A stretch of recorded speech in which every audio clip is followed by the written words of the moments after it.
Using Podbean CSS Editor, you can even further customize your Podbean Podcast website. Many times, you may want to customize a specific section of your website using the CSS Editor. Using Google Chrome, you can capture an element tag for the desired section, then use CSS to customize it.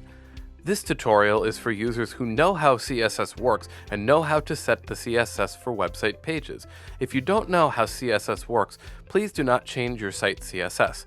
This tutorial shows you how to customize your podcast site with CSS by using Google Chrome to get the code for the specific CSS section.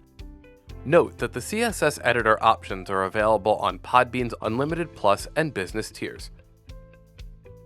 Log into your Podbean account using Google Chrome. Click on Podcast Dashboard.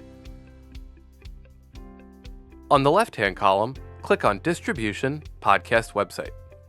On the top left corner, click View Podcast Website. Right-click or secondary click on your podcast website, then click Inspect. In the inspector, click the square with an arrow icon in the top left corner. Highlight your cursor over your podcast website. Find the section you'd like to customize, then click the section. The inspector should highlight the HTML code for the clicked section in a light blue box. Navigate to the code highlighted in blue.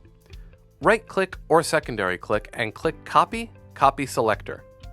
Navigate back to your Podbean site editor in Distribution, Podcast Websites.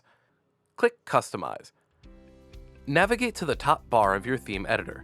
Paste the code you previously copied into the CSS style sheet.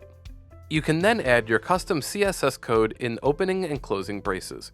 Here's an example CSS code to change the color. Any CSS edits that you make going forward will now affect that specific section. To learn more about the CSS editor, check out our video in the description.